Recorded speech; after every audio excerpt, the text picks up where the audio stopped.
우리의 참된 소망이 되시는 하나님, 헛되고 허무한 인생을 살아가는 우리가 주님 앞으로 나왔습니다. 생명의 호흡이 주님께 달려 있으며 우리의 모든 만남과 삶이 주님의 인도하심에 달려 있음을 오늘도 고백합니다. 그러하기에 이 새벽 주님의 이름을 부르며 기도하오니 오늘 우리의 삶을 선하게 인도하여 주시옵소서. 오늘 우리가 마주하게 될 모든 만남을 주님께서 축복하여 주시기를 기도합니다. 따뜻한 만남이 되었으면 좋겠습니다. 하나님을 기쁘시게 하는 만남이 되기를 원합니다. 속이려는 사람, 거짓된 사람, 나를 이용하려는 사람들을 만나지 않게 하시고 선한 사람, 온유하고 겸손한 사람들을 만나 배우고 함께하는 즐거움을 얻게 하여 주시옵소서. 하나님, 생각해보니 그런 사람들을 만나기를 바라기 전에 내가 먼저 오늘 만나는 모든 사람에게 유익이 되는 사람이 되어야 하겠습니다. 그러기 위하여 나의 생각이 바르게 하시고 정의롭게 하시며 나의 마음이 따뜻하고 너그럽게 하여 주시옵소서. 사랑의 눈으로 사람들을 바라보며 격려하고 배려하는 사람으로 오늘을 살게 하여 주시옵소서. 하나님, 오늘 우리가 마음을 다해 부른 찬송의 가사처럼 내 영혼의 그 깊은 데서 맑은 가락이 울려 퍼지기를 소망합니다. 세상의 소음이 우리를 흔들지라도, 그리고 세상의 걱정이 우리를 힘들게 할지라도 우리의 영혼 깊은 곳에서는 오직 주님만이 주시는 맑은 가락, 평화의 노래가 울려 퍼지게 하여 주시옵소서. 평화, 평화로다 하늘 위에서 내려오네 라는 고백이 관념이나 상상적 비유가 아니라 오늘 우리가 마주할 거친 삶의 현장 속에서 실제로 누리는 경험이 되게 하여 주시옵소서. 무서운 풍랑이 우리를 덮친다고 할지라도 주님 그 사랑의 물결이 우리의 영혼을 덮어주시기에 평안을 누리는 그 기적을 우리가 경험하게 하여 주시옵소서. 염려와 두려움이 밀려올 때마다 이 찬송의 고백을 항상 붙들게 하셔서 상황의 변화 때문이 아니라 우리 안에 계신 주님으로 인해 흔들리지 않는 평강을 누리는 우리가 되게 하여 주시옵소서. 역사를 섭리하시고 주관하시는 하나님, 이 나라 대한민국을 주님의 긍휼하신 손길에 의탁합니다. 위정자들과 지도자들에게 하나님을 두려워하는 마음과 국민을 진심으로 섬기는 지혜와 명철을 허락하여 주시옵소서. 서로를 향한 비난과 정죄의 목소리는 잦아들게 하시고 화합과 상생, 공의와 자비가 이 사회 곳곳에 울려 퍼지게 하여 주시옵소서. 다음 세대에게 부끄럽지 않은 건강하고 정의로운 나라를 물려줄 수 있도록 우리 모두에게 역사의식과 책임 있는 청지기의 마음을 더하여 주시옵소서. 고물가와 불안한 경제 여건 속에서 깊은 한숨을 내쉬는 자영업자들과 소상공인들을 기억하여 주시기를 기도합니다. 낙심과 절망의 자리에서 다시 일어설 용기를 주시고 막힌 길을 여시는 하나님의 도우심으로 그들의 생계와 일터가 다시 든든히 세워지게 하여 주시옵소서. 일터를 찾지 못해 힘든 시간을 보내고 있는 청년들과 자녀들을 양육하는 무거운 책임감 앞에 지쳐있는 이 땅의 모든 부모들에게 하늘의 위로와 소망을 내려 주시옵소서. 특별히 최근 경남 통영과 거제 지역을 비롯하여 전국 곳곳에 쏟아진 폭우로 큰 피해를 당한 이재민들을 주님의 자비로운 손길로 품어주시기를 기도합니다. 하루아침에 삶의 터전을 잃고 망연자실에 있는 이들의 상한 마음을 어루만져 주시고 온정의 손길이 이어져 속히 복구와 회복이 이루어지게 하여 주시옵소서. 무더위와 흙더미 속에서 구슬땀을 흘리는 자원봉사자들에게 지치지 않는 힘을 주시옵소서. 또한 더 이상의 자연재해와 인명피해가 발생하지 않도록 이 강토를 주님 안전하게 지켜 주시옵소서. 사랑의 주님, 우리 소망교회를 사랑하여 주시고 무더운 올 여름 사역의 모든 여정 가운데 친히 동행하여 주심을 감사드립니다. 교회학교 교육부의 모든 여름 성경학교와 청년대학부 수련회, 국내외 단기 선교와 봉사의 여정, 그리고 여름 신앙 강좌와 성경 통독의 모든 사역을 주님의 은혜 가운데 무사히 마치게 하셨음을 찬양합니다.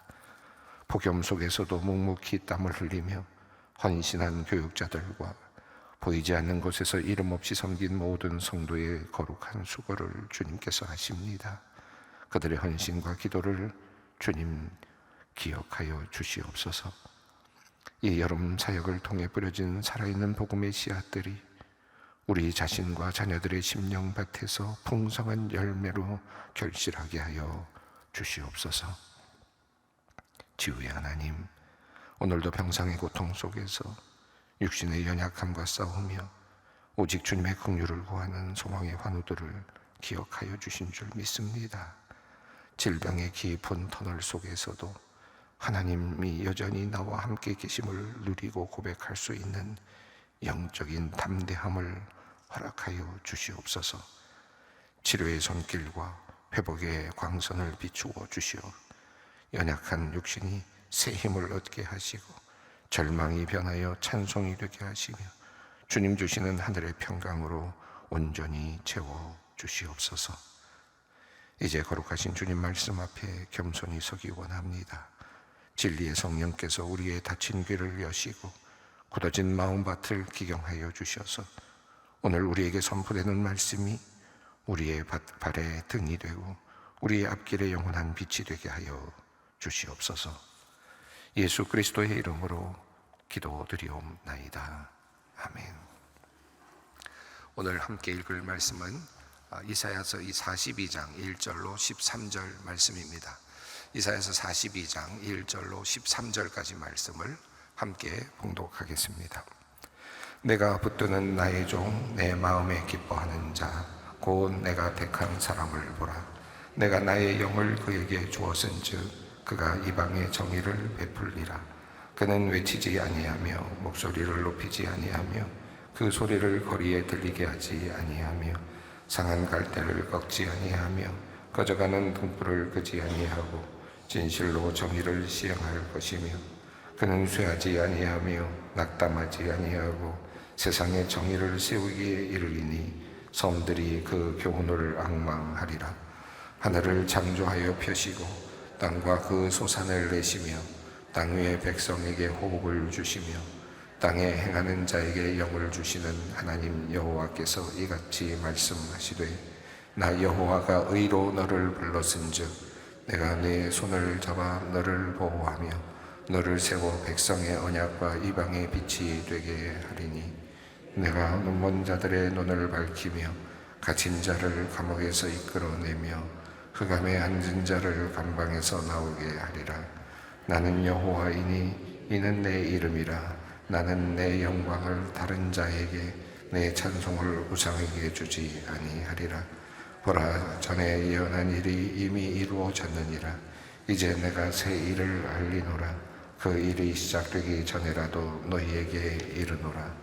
항해하는 자들과 바다 가운데의 만물과 섬들과 거기에 사는 사람들아, 여호와께 새 노래로 노래하며 땅 끝에서부터 찬송하라. 광야와 거기에 있는 성읍들과 게달 사람이 사는 마을들은 소리를 높이라. 셀라의 주민들은 노래하며 산 꼭대기에서 즐거이 부르라. 여호와께 영광을 돌리며 섬들 중에서 그의 찬송을 전할지어다. 여호와께서 용사같이 나가시며 전사같이 분발하여 외쳐 이으시며 그 대적을 크게 치시리로다. 아멘. 오랜만에 이사야서로 돌아왔습니다. 어제 우리는 민수기 6장 말씀을 읽었습니다. 특별히 우리 민수기 6장 말씀 안에 아론의 축복 기도를 함께 살펴볼 수 있었습니다.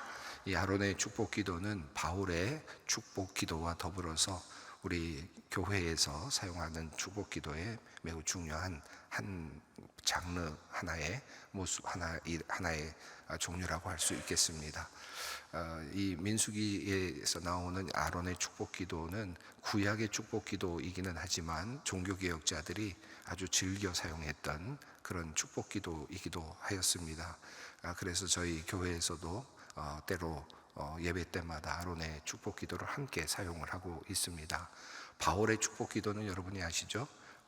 주 예수 그리스도의 은혜와 하나님의 사랑과 성령의 교통하심이 너희 무리와 함께 있을지어다 라고 하는 축복의 기도가 바울의 축복 기도였는데요. 고대 그러니까 중세 시대에 이 기도가 너무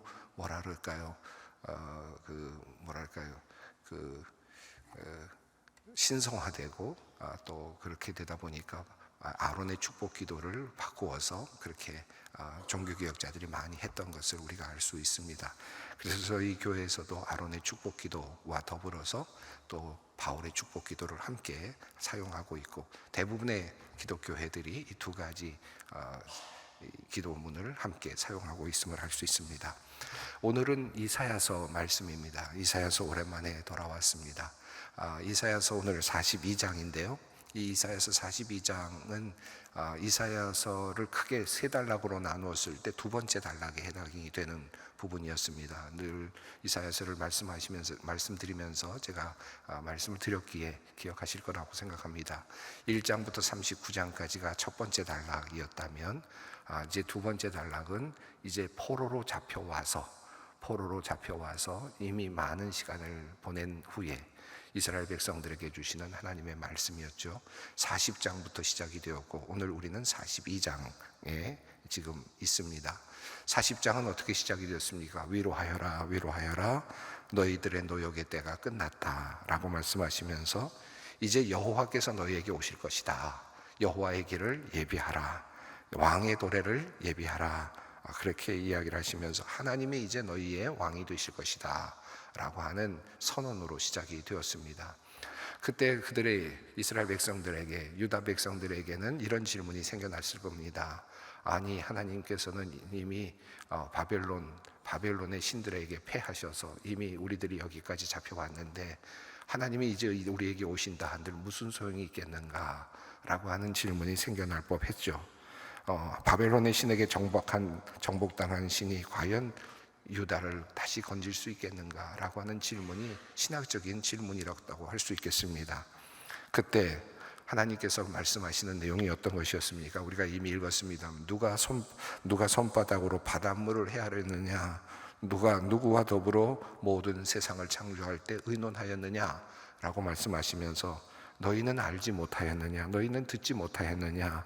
모든 것을 누가 창조하였는지 보라 라고 말씀하시면서 인간을 넘어서시는 창조주 하나님의 위대하심을 말씀하셨습니다. 그러면서 버러지 같은 야곱아 내가 너를 도울 것이다 라는 말씀으로 위로의 말씀을 하셨습니다. 그런 말씀을 하시면서 이 세상에 하나님의 위대하심, 창조주 하나님의 위대하심을 말씀하시면서 비교하시듯이 이 바벨론의 우상들 그리고 모든 다른 나라들의 우상들이 얼마나 허무한 것인지에 대한 이야기를 계속해서 말씀하셨습니다. 장인들이 그것을 잘 닦아서 만들어서 잘라서 그리고 금장색들이 금을 칠하고 그렇게 해서 결국은 그것이 넘어지지 않도록 그렇게 붙잡아 들어 매는 것이 우상인데 그 우상에게 어떤 힘이 있겠느냐, 어떤 능력이 있겠느냐라는 그런 말씀을 하셨죠. 자, 그리고 나서 오늘 본문이 이어지는 것입니다.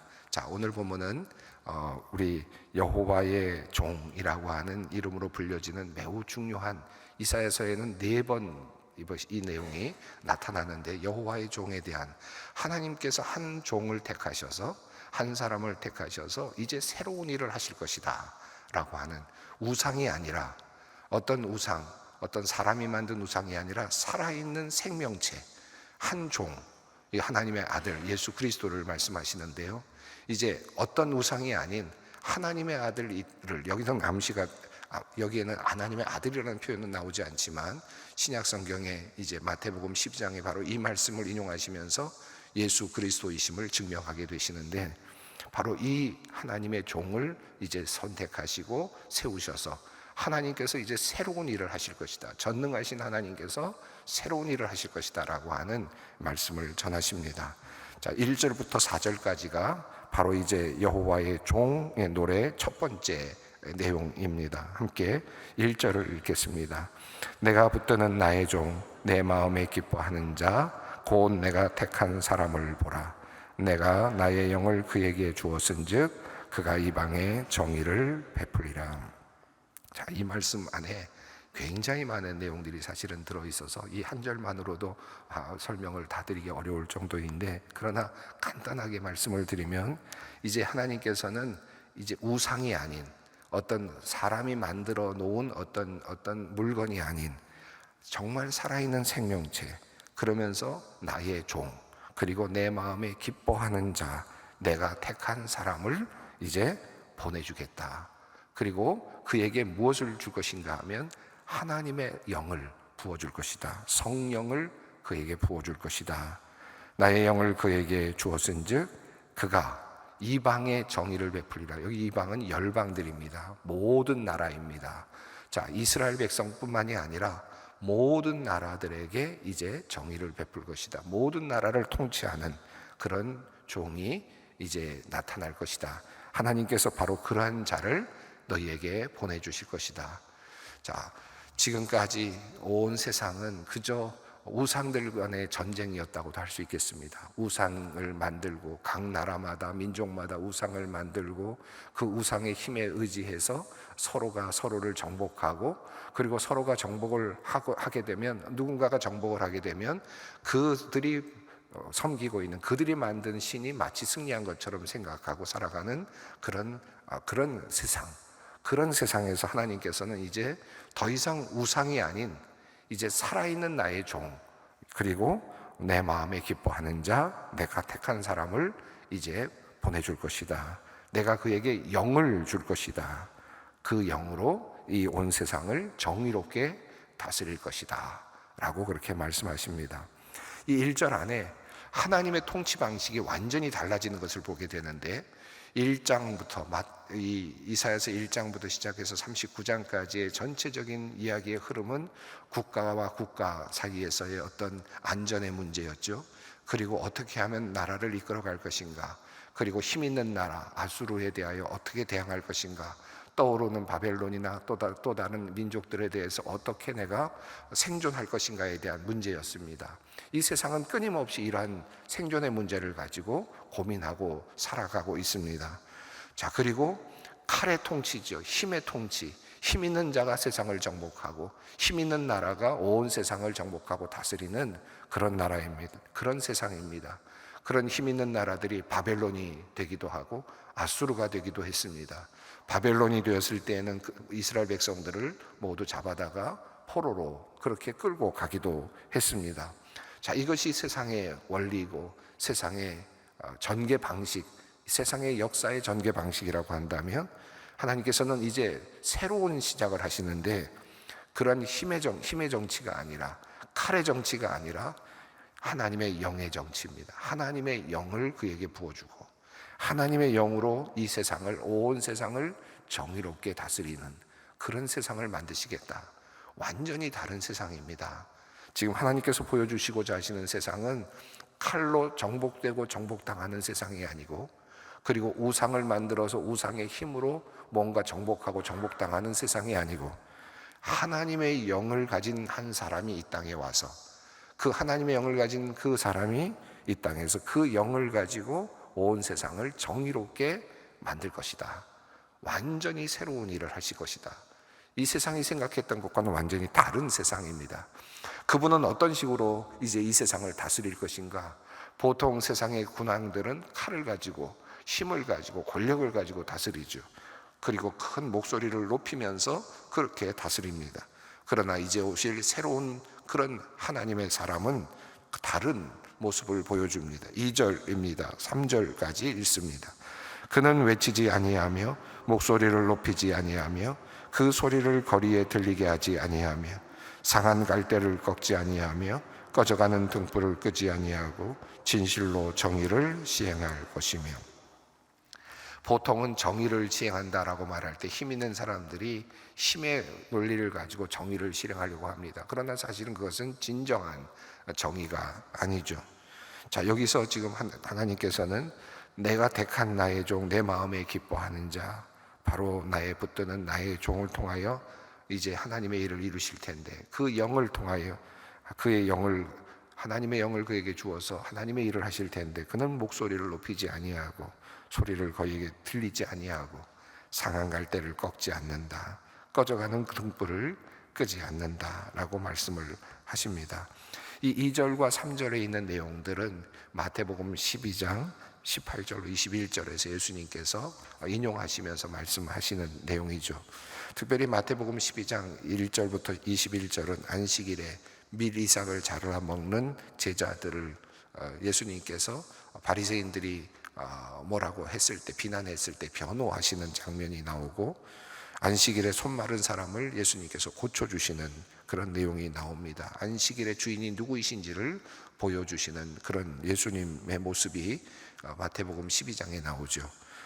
그러자 이 바리새인들이 예수님을 바라보면서 예수님을 죽이기로 결의했다라는 내용이 마태복음 12장 14절에 나옵니다. 그러자 예수님께서는 그 장소를 떠나십니다. 힘과 힘으로 맞대결하지 않으십니다.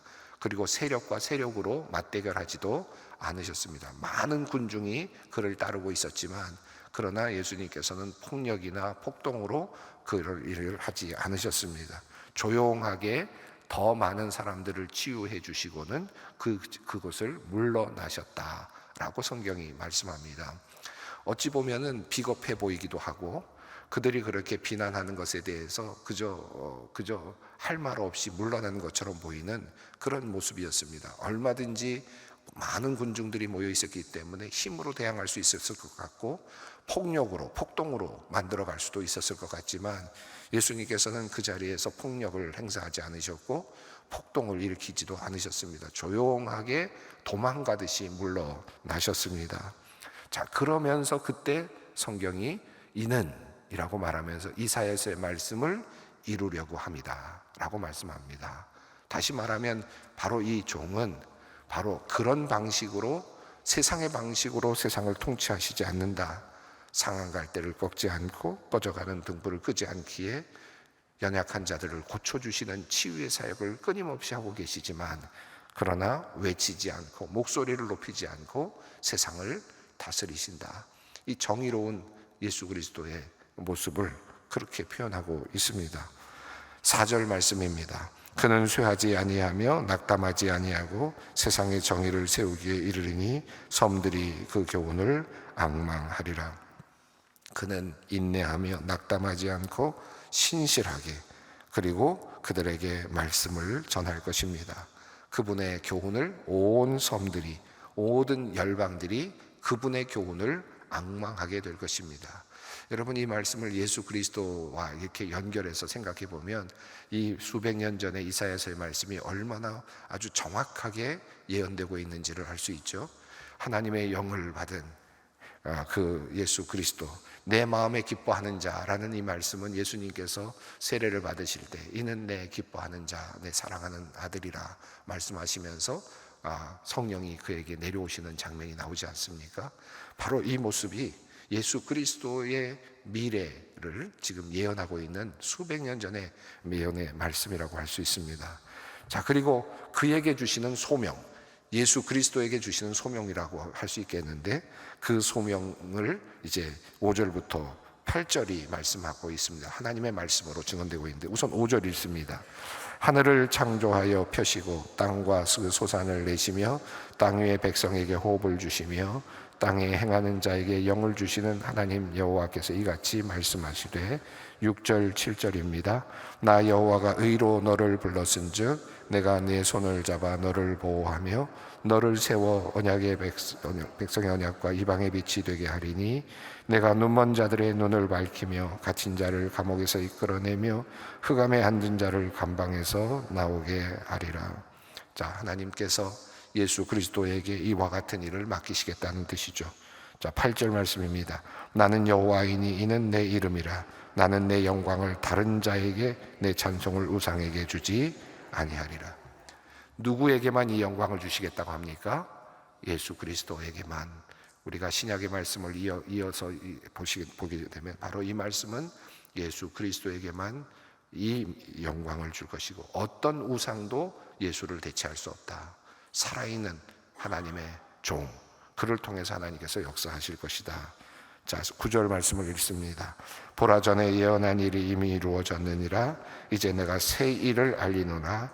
그 일이 시작되기 전에라도 너희에게 이르노라. 자, 그러니까 이 새 일이라고 하는 것은 이 세상의 굴레, 이 세상에 움직이는 삶의 굴레, 돈을 벌고 또는 권력을 쟁취하고 큰 힘이 있는 나라가 작은 나라를 지배하고 이런, 또 포로로 잡아가고 하는 이런 세상의 굴레가 아니라, 하나님께서 지금 말씀하시는 이 새 일은 하나님의 영을 가진 사람이 이 땅에 오셔서 그 영으로 이 세상을 다스리며 상한 갈대를 꺾지 아니하고 꺼져가는 등불을 끄지 않고 눈먼 자들을 밝히 보게 하고 갇힌 자를 감옥에서 이끌어내는 완전히 새로운 방식의 새로운 통치를 의미합니다. 그리고 그 일이 바로 새 일이다. 하나님의 새 일은 바로 이런 새 일이다.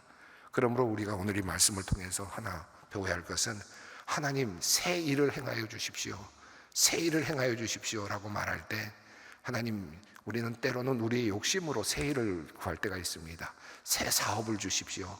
또 이 세상의 굴레에서 내가 승리할 수 있는 칼을 좀 주십시오. 그런 무기를 좀 주십시오.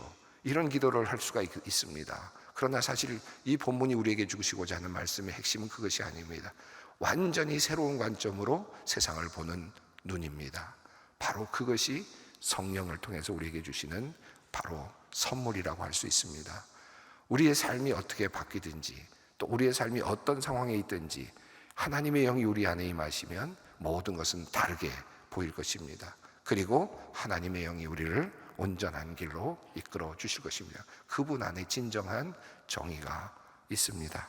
이 말씀을 기억하면서 오늘 우리들의 삶의 모든 문제를 하나님의 영을 부어주신 예수 그리스도의 눈으로 우리가 다시 이 모든 것을, 나의 삶을 다시 볼 수 있게 해주십시오. 그런 기도를 함께 드릴 수 있었으면 좋겠습니다. 함께 기도의 자리로 나아갑니다. 하늘에 계신 우리 아버지, 아버지의 이름을 거룩하게 하시며 아버지의 나라가 오게 하시며 아버지의 뜻이 하늘에서와 같이 땅에서도 이루어지게 하소서. 오늘 우리에게 일용할 양식을 주시고 우리가 우리에게 잘못한 사람을 용서하여 준 것 같이 우리의 죄를 용서하여 주시고 우리를 시험에 빠지지 않게 하시고 악에서 구하소서. 나라와 권능과 영광이 영원히 아버지의 것입니다. 아멘.